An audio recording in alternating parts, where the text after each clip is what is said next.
생각보다 많은 분들이 굉장히 구시대적인 방법으로 지역의 호재를 찾고 계세요. 부동산에 물어본다던가 아니면 인터넷에 단순히 검색을 한다던가 이런 식으로 하고 있는데, 이것보다 훨씬 더 효율적으로 지역의 호재에 관해서 찾을 수 있는 방법에 대해서 여러분들께 알려드리도록 하겠습니다. 안녕하세요. 경매하는 직장인 경장인입니다. 이번 영상에서는 컴퓨터 화면을 통해서 여러분들이 살고자 하는 지역 또는 투자하고자 하는 지역에 어떤 호재들이 있는지 쉽게 살펴보는 방법에 대해서 간단하게 말씀을 드려보도록 하겠습니다. 이 방법만 아시면 여러분들이 부동산에 문의를 할 때도 좀 더 구체적으로 물어볼 수 있고 더 다양한 정보를 얻을 수가 있습니다. 제가 화면에서 보여드리도록 할게요. 자, 여러분 화면에서 보시는 것처럼 여러분들께 소개시켜드릴 호재가 있는 사이트로는 제가 네이버 부동산과 호갱노노를 소개시켜 드릴 겁니다. 그래서 첫 번째로 네이버 부동산에서는 여러분들이 네이버 부동산 메인 창을 여시고 그 다음에 매물을 클릭을 하세요. 그럼 이렇게 창이 바뀌죠. 이 상태에서 여러분들이 누르셔야 될 거는 우측의 개발 중에서도 여러분들이 보고 싶은 거를 선택을 하실 수가 있어요. 도로 개발인지 아니면 뭐 재개발 계획인지 아니면 철도, 지하철이 가장 우리나라에서 대표적인 호재죠. 그래서 이렇게 선택을 하실 수도 있고 아니면 전체로 두실 수도 있습니다. 저는 예시로 철도를 선택해서 한번 볼게요. 그래서 철도, 지하철을 선택을 하시면 크게 보시면 이렇게 전체를 보실 수도 있고, 이렇게 확대를 하시면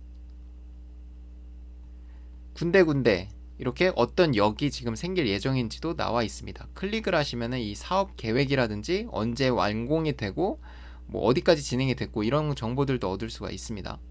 자, 한번 눌러 볼게요. 자, 이렇게 누르면은 이렇게 창이 새로 뜨죠. 그래서 신림선이고 사업 규모라든지 사업 기간이 나와 있습니다. 이렇게 사진도 볼 수가 있고 전체 노선도를 볼 수 있고요. 그래서 여기에 기타 정보들, 개발 정보들이 나와 있습니다. 어디서부터 어디까지 연결되는지부터 정차역까지도 확인을 하실 수가 있고요. 마찬가지 방법으로 여러분들이 지하철, 뭐 도로, 개발지역 이런 것들도 클릭을 하실 수가 있습니다. 개발지역을 보면 뭐 재개발이죠, 대표적으로. 그래서 관악구 도시개발 뉴딜 사업 이렇게 클릭을 하시면은 마찬가지로 이런 사진을 통해서 어떻게 개발이 될 건지에 대한 정보를 얻을 수가 있습니다.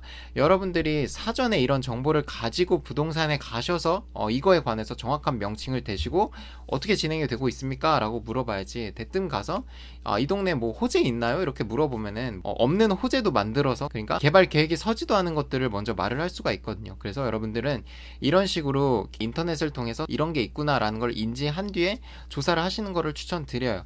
그리고 여기서 멈추는 게 아니라 추가적으로 여러분들은 이 이름을 아셨으니까 이거를 또 조사를 하실 수가 있겠죠. 네이버 블로그라든지 유튜브를 통해서도 정보를 얻으실 수가 있을 겁니다. 그래서 그 부분에 대해서 좀 말씀을 드리고 싶었고, 유튜브를 통해서도 요즘 정보가 많이 나오거든요. 이렇게 나오죠. 영상으로 제작된 뉴스라든지 부동산들이 관련된 영상들을 제작한 것들이 있어요. 그런 거를 확인하셔서 어떻게 진행이 되고 있구나 이런 것들을 아실 수가 있을 겁니다. 그래서 첫 번째로 네이버 부동산을 말씀을 드렸고, 두 번째는 호갱노노에서도 이렇게 개발 호재를 보실 수가 있어요. 여기는 저는 지하철을 볼 때, 노선도를 볼 때는 호갱노노가 좀 더 깔끔하게 나오는 면이 있어서 여기를 좀 확인을 합니다.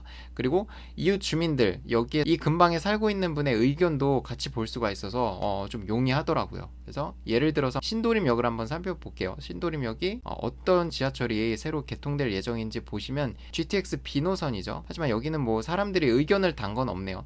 하지만 보다 보면 이렇게 사람들이 이 GTX B노선에 대해서 어떤 의견을 달고 어떻게 진행이 되고 어떤 문제가 있고 이런 부분에서 얘기를 한 것들이 있거든요. 그런 부분은 여러분들이 의사결정을 하실 때 참고할 만하겠죠. 그리고 마찬가지로 이런 정보들을 통해서 여러분들은 이 동네에 투자에 관심이 있으시다, 또는 내 집 마련을 이 근처에 할 거다라고 하면은 이런 호재들이 있으면 나쁠 건 전혀 없으니까 그런 거에 대해서 부동산과 얘기를 나눠볼 수 있겠죠. 어떻게 개발이 될 거고, 그럼 이 동네가 어떻게 바뀌고 이런 것들에 대해서 조사를 하실 수가 있습니다. 자, 여기까지 호갱노노랑 네이버 부동산을 통해서 어떻게 호재를 찾을 수 있는지에 대해서 말씀을 드려봤습니다. 자, 잘 보고 오셨나요? 여러분들이 생각하는 것 이상으로 네이버 부동산이라든지 호갱노노 이런 사이트들은 정말 다양한 자료를 제공하고 있고, 우리가 필요로 하는 부동산에 관한 정보를 대부분 제공을 하고 있습니다. 그렇기 때문에 이 플랫폼의 사용 방법만 아셔도 여러분들이 따로 내야 될 시간을 굉장히 많이 단축시켜 줄 수 있기 때문에 이렇게 소개를 드렸고요. 다음 영상에서도 여러분들의 부동산 지식을 더하기 위해서 좀 더 유익한 내용으로 찾아뵙도록 하겠습니다. 긴 영상 봐주셔서 감사드리고 저는 다음 영상에서 뵙겠습니다. 감사합니다.